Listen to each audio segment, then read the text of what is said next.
തപസ്സുകാലം 4-ാം ഞായറിലേക്ക് വചനയാത്രക്കാരെ സ്നേഹപൂർവ്വം സ്വാഗതം ചെയ്യുന്നു. ഇന്നത്തെ നമ്മുടെ ചിന്തകൾ ഇളയ മകനിലും അവൻ്റെ സുബോധത്തിലും അപ്പനിലും മാത്രമായിട്ടാണ് കേന്ദ്രീകരിക്കുന്നത്. ഇന്നത്തെ ചിന്തകളെ 4 പോയിന്റുകളായി ക്രമീകരിക്കുന്നു. 1.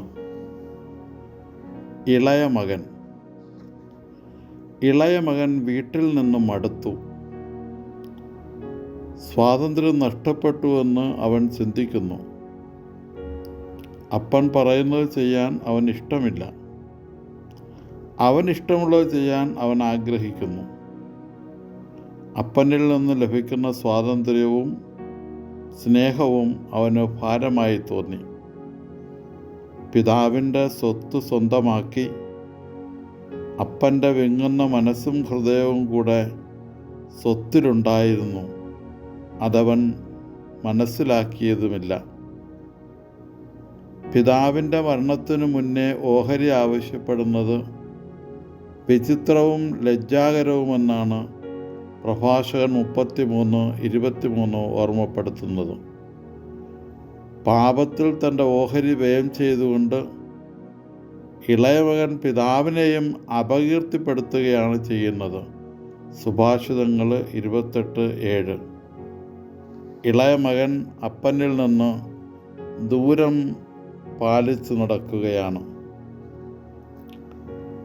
സമൃദ്ധിയിൽ നിന്ന് ദാരിദ്ര്യത്തിലേക്ക്, അടുപ്പത്തിൽ നിന്ന് അകലത്തിലേക്ക്, മകനിൽ നിന്ന് ദാസനിലേക്ക് ഇളയ മകൻ അഥവാ ധൂർത്തപുത്രൻ യാത്രയാവുന്നു. 2. ഇന്നിൻ്റെ ഇളയ മക്കൾ. കുടുംബവുമായുള്ള ബന്ധം അവർക്ക് നഷ്ടപ്പെടുന്നു. ലഹരിയും ലഹളയും നാട് മുടിക്കുന്ന ഇന്നിൻ്റെ മനുഷ്യരുടെ നേർമുഖമാണ് ഇളയ മകൻ. യുവത്വം അനാഥമാക്കുന്ന വാർദ്ധക്യങ്ങളുടെ കയ്യൊപ്പാണ് ഇളയ മകൻ. ഉറവിടങ്ങളിൽ നിന്ന്, ഉറ്റവരിൽ നിന്ന്, ഉടയവരിൽ നിന്ന് മാറി നടക്കുന്നവരാണ് ഇളയ മക്കൾ, അല്ലെങ്കിൽ ധൂർത്തപുത്രർ. സിനഡാത്മക കുടുംബത്തിലെ കൂട്ടായ്മയും പങ്കാളിത്തവും വേണ്ട എന്ന് പറയുന്നവരാണിവർ. മിഷൻ ചെയ്യാതെ പോകുന്നവരാണവർ. കുടുംബത്തെ കണ്ണുനീരിൻ്റെ താഴ്വരയിലാഴ്ത്തി സ്നേഹഭവനം വിട്ടിറങ്ങിപ്പോകുന്നവരാണിവർ. ഇന്ന് ഇവരുടെ സംഖ്യ ക്രമാതീതമായി വർദ്ധിപ്പിക്കുകയും കേരളത്തെയും ഭാരതത്തെയും ഒക്കെ വല്ലാത്തൊരു അവസ്ഥയിലേക്ക് എത്തിക്കുകയും ചെയ്യുന്നു. വ്യക്തികളും സമൂഹങ്ങളും രാജ്യങ്ങളും ധൂർത്തിൻ്റെ, മരണത്തിൻ്റെ സംസ്കാരങ്ങൾ അവസാനിപ്പിക്കണം. മരണം പേറുന്ന ആയുധങ്ങളും പോർവിമാനങ്ങളും ലഹരികളും വാങ്ങലും വിൽക്കലും മുളയിൽ തന്നെ നുള്ളണം. ആവശ്യം നല്ലതാണ്, എന്നാൽ ആർഭാടം പിശാചിൻ്റെ പണിയാണെന്ന് തിരിച്ചറിയണം. പിശാചാകട്ടെ ആർത്തിയുടെ മൂർത്തിയുമാണ്.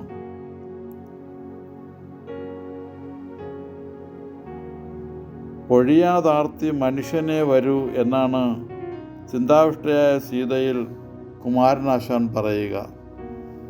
മൃഗങ്ങൾക്കും ആർത്തിയുണ്ടെങ്കിലും അവയ്ക്ക് എന്തെങ്കിലും അഥവാ ആവശ്യമായവ കിട്ടിയാൽ അവയുടെ ആർത്തി തീരും. എന്നാൽ മനുഷ്യൻ അങ്ങനെയല്ല. ഒന്ന് കിട്ടുമ്പോൾ മറ്റൊന്ന് എന്ന നിലപാടാണ് മനുഷ്യൻ സ്വീകരിച്ച് കാണുക. ധൂർത്തപുത്രൻ്റെ ആർത്തി അത്യന്താധുനിക ലോകത്തിന് സംഭവിക്കാതിരിക്കണം. സംഭവിച്ചാൽ കുടുംബങ്ങൾ, സമൂഹങ്ങൾ, രാജ്യങ്ങൾ ഇല്ലാതാകും. മാനവ സമൂഹത്തിൻ്റെ ശത്രുവാണ് ധൂർത്തെന്നും ധൂർത്ത് പിശാചിൻ്റെ പണിയാണെന്നും മനസ്സിലാക്കിയാൽ കാര്യം കുറച്ചുകൂടെ എളുപ്പമാകും, ലോകം നന്നാവുകയും ചെയ്യും. 3. സുബോധം വന്നു ഇളയ മകന്. അപ്പൻ്റെ വീട് അനുഗ്രഹത്തിൻ്റെ ഉറവിടമായി അവൻ മനസ്സിലാക്കി. കുടുംബ ബന്ധങ്ങളുടെ ഊഷ്മള സ്നേഹാനുഭവം ഓർത്തെടുത്തു. ഇളയ മകൻ്റെ വിശപ്പും പന്നിക്കൂട്ടിലെ ചീഞ്ഞ മണവും പന്നി തിന്നിരുന്ന തവിടും ഒക്കെ തീരുമാനിക്കാനും തിരിച്ചറിയാനും തിരിച്ചു പിടിക്കാനുമുള്ള അവസരമായി മാറി. കാരണം പന്നികൾ അശുദ്ധവും നിഷിദ്ധവുമായ മൃഗമാണ്. ലേവ്യരുടെ പുസ്തകം 11:7. വിജാതീയനായ ഒരു ഉടമസ്ഥന് കീഴിൽ ജോലി ചെയ്യുക എന്നത് സാബത്ത് ലംഘിക്കുന്നതിന് തുല്യമാണ്.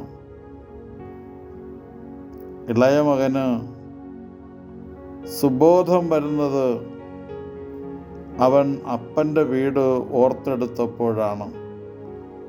സുഭിക്ഷമായ ഭക്ഷണം വേലക്കാർക്ക് പോലും അവിടെയുണ്ട്. എന്നാൽ ഭവനത്തിലെ മകൻ പന്നി തിന്നുന്ന തവിടിനു വേണ്ടി പോലും കാത്തു നിൽക്കേണ്ട അവസ്ഥ. അവൻ സുബോധം വന്നപ്പോൾ തീരുമാനിച്ചു, മാപ്പപേക്ഷിക്കണം, വേലക്കാരനായി കഴിയണം. അവൻ്റെ മടക്കയാത്ര സുഖകരമല്ലാത്ത റോഡിലൂടെ നിഷ്പാതകനായുള്ള യാത്രയാണ്. കീറിയ വസ്ത്രം കൊണ്ട് നാണം മറയ്ക്കാനുള്ള ബദ്ധപ്പാടും തത്രപ്പാടുമൊക്കെ അവനുണ്ട്. 4. സ്നേഹം ഉത്സവമാക്കുന്ന അഥവാ ധൂർത്തടിക്കുന്ന അപ്പൻ. മടങ്ങി വരില്ലേ മകനെ, മനസ്സ് തുറക്കില്ലേ, നിന്നെ സ്നേഹിച്ചു കൊതി തീർന്നില്ല, ലാളിച്ചു മതിയായില്ല എന്ന ശോകഗാനവും ആലപിച്ച് നോക്കെത്താത്ത ദൂരത്ത് കണ്ണം നട്ട് കാത്തിരിക്കുന്ന അപ്പൻ്റെ ചിത്രമാണ് വിശുദ്ധ ലൂക്ക വരച്ചു വയ്ക്കുന്നത്. അത് ലോറൻസ് സാറിൻ്റെ കവിതയാണ് മുമ്പ് ഞാൻ സൂചിപ്പിച്ചത്. ദൂരെ വെച്ച് തന്നെ മകനെ കണ്ട അപ്പൻ സ്നേഹവും കരുണയുമായി ഓടിച്ചെന്ന് മകൻ്റെ കഴുത്തിലേക്ക് വീഴുന്നു എന്നാണ് ഗ്രീക്ക് പദം ഓർമ്മപ്പെടുത്തുന്നത്. പൂർവ്വപിതാക്കന്മാരുടെ പുനഃസമാഗമ വേളകളെ അനുസ്മരിപ്പിക്കുന്നതാണ് പിതാവിൻ്റെ ഈ പ്രവൃത്തികളെന്ന് ഉൽപ്പത്തി 33:44, 45, 14, 46, 29 വ്യക്തമാക്കുന്നു. മകനെ ബഹുമാനിക്കുന്നതിൻ്റെ അടയാളമായി മേലങ്കിയും അധികാരം നൽകുന്നതിൻ്റെ അടയാളമായി മോതിരവും അണിയിക്കുന്നു. ഇളയ മകനെ ചെരുപ്പണിയിച്ചുകൊണ്ട് സമ്പൂർണ്ണ പുത്രത്വത്തിലേക്ക് അവനെ സ്വീകരിക്കുന്ന അപ്പൻ.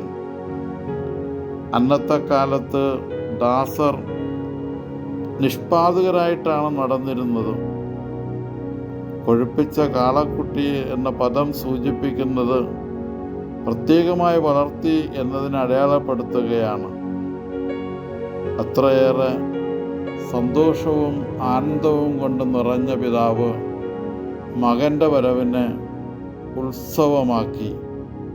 അവനേക്കാൾ വില കൂടിയതും പ്രധാനപ്പെട്ടതും സ്വന്തപ്പെട്ടതും വേറെ ഒന്നുമില്ല എന്നുകൂടി പിതാവ് പറഞ്ഞു വയ്ക്കുകയാണ്. ദൈവം നമ്മെ അനുഗ്രഹിക്കട്ടെ. സ്നേഹപൂർവ്വം ഫാദർ നിക്കോളാസ് ടി.